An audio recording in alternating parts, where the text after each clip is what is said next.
Hey guys, on today's episode of SledTech, we got something a little different and super cool. We're here at BTD, which is a supplier of Polaris Snowmobiles. They make a bunch of different parts for us right here in Detroit Lakes, Minnesota. We're like 3 hours south of the factory in Roseau. We're gonna check out all the different cool stuff they make for Polaris Snowmobiles and even some other stuff.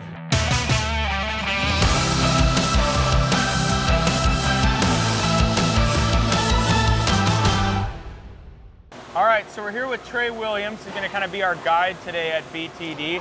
And Trey, what do you do at BTD here? I'm a sales engineer now. I actually started here when I was 17, sweeping the floors just over 20 years ago. Kept adding pieces on. BTD kept training me and kept paying me. I kept showing up, and now I get to work on the Polaris account, and it's really great to see all the cool parts that come out of this facility that go to Roseau and Huntsville and everything. So that's awesome. And what do you guys do here? Like, you know, you have a lot more customers than just Polaris. Kind of what's your core business? Metal fabrication. If you can make it out of metal, we got it. Lasering parts, stamping parts, welding, machining, paint, everything, the whole 9 yards. Polaris is a pretty big customer. Summarize, like, what all do you do with Polaris? Not just snowmobiles, but off-road and more, yeah. Yeah, we put a lot of parts on the Razor, the Rangers, snowmobiles, obviously. I think we have like 4,000 different part numbers that we ship to Polaris throughout the year. So that's awesome. A lot. They're a big part of our business, and it's been a great relationship that we want to keep growing. That's awesome. So we're here in Detroit Lakes. Yep. And you guys have a couple other facilities though around the country? Yeah, we have another facility in Lakeville, Minnesota. Okay. We have a facility in Illinois and then a facility in Georgia, and we spread the work out across all 4 sites. So now we're just going to kind of look at a couple of the parts that you guys make for us. So this is my favorite one that you guys do. Yep. RMK tunnels. They start as a sheet of aluminum and they end up as a tunnel. How do we get there? Yep. So we buy in the vinyl covered aluminum because we can't laser it. The laser will wreck that aluminum or that vinyl cover. And then we cut out the part, add in the forms, and then it cuts the profile. It'll go to pin nut. We might be able to take a look at that where it'll add in some fasteners for, I think it's the jack shaft that bolts through there at the end. And then at the press brake here, we form up those 290s, and then we'll package them and send them to Polaris. So this tunnel starts here as a sheet of aluminum. Yep. And then you guys cut it, stamp it, put the holes in it, and then bend it. Whole 9 yards, yeah. Going from a blank canvas to something that's gonna get used like that is pretty awesome. So when it's going through the press brake here, they're just putting the sides on it, kind of forming it into the tunnel shape. Putting the 2 bends on it, and they're really accurately locating it so all the leg lengths and all the leg heights and all the hole dimensions end up right where they need to be. That's super cool. So then you guys, this is how you send it to Roseau? Yep, we'll package them up so they don't get bent or hurt during transit and send them to Roseau. So this is the beginning of the house for the RMK. This is the foundation. So it's kind of crazy. It just comes from that piece through the press brake, and you can see it's all kind of ready to go. Lock and ride flex mounts here and here for the different mounts, fuel tank mounts. Over here you can see it's ready to take quick drive bearings and have a quick drive put in it. It's awesome, and it doesn't weigh a thing. I mean, it's incredible how light this is, and that's how you build the world's lightest mountain sleds, is you start with this. So this is just another cool part that they make here for us. So this is the piece that goes over the clutches on a snowmobile, and you can see it's got different mounts in it for different things, and then the other kind of plate, their shield that goes around. But yeah, starts life here is just a piece of aluminum. They form it up, put the rivets in it, and then send it up to Roseau for assembly. All right, so Mackenzie here is putting PEM nuts in the tunnel. So tunnel starts as this flat piece of aluminum, and then press these cool little PEM nuts in that have threads in them, and then you can run fasteners right into the aluminum when we go to put the whole quick drive system, backer plates, and everything else that goes on these tunnels on the line. So these tunnels come from BTD with this protective layer on them, so it keeps the metal super nice and clean, no scratches or anything. Then when we get it up to Roseau, we peel this protective coating off, reveal this really nice clean piece of aluminum, and then we run it through powder coating at our facility in Roseau.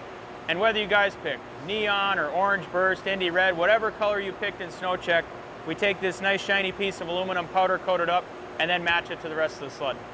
All right, so this is the robot. Apparently it's named Toby. Yeah. Toby the robot, and it's making, what is it doing?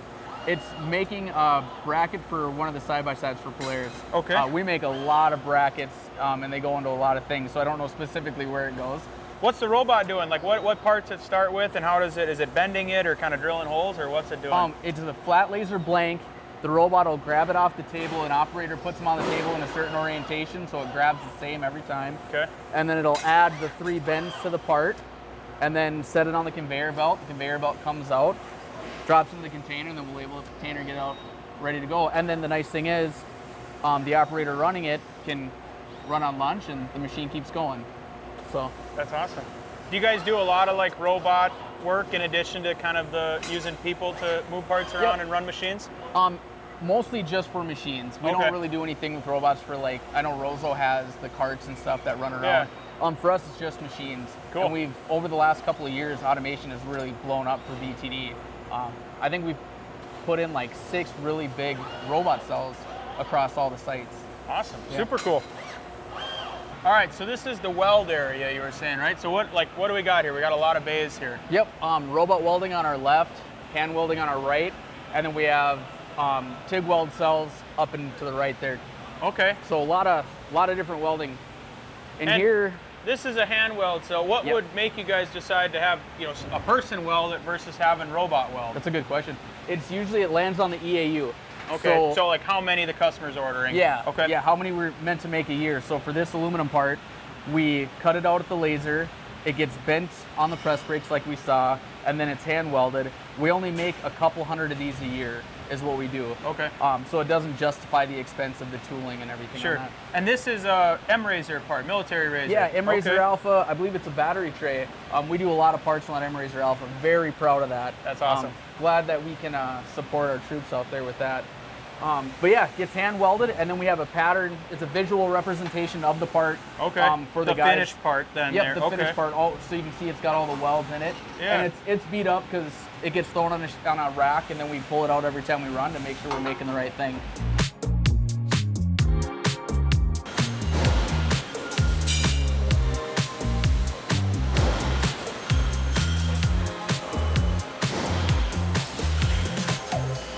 Okay, so this is what you guys call the proto shop, right? Yep. So what do you guys do out of this little area here? This group here will make anything you need fast. Okay. I mean, if Polaris is in a bind for some hot parts, we can turn them around. I mean, sometimes same day. I think we've got 120 years of experience in the 4 or 5 guys that are walking around us.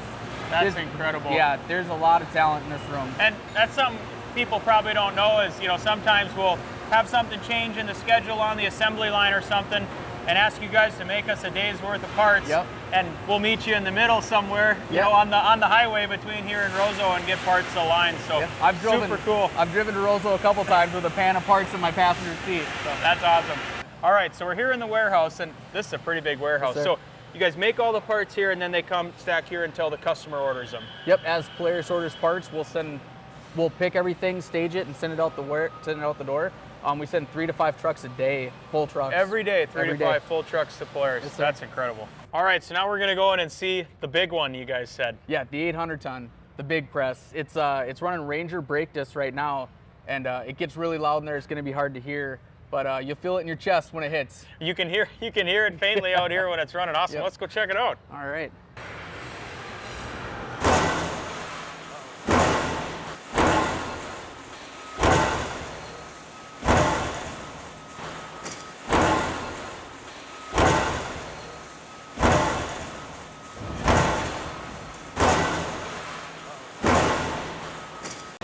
Okay, so this is a pretty cool robot arm here. It comes in as this flat piece of metal, just like that.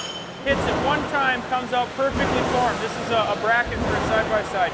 One shot, comes out just like that. So this is 1/2 of one of the stamping tools we use to produce the door skins for that HD 1500.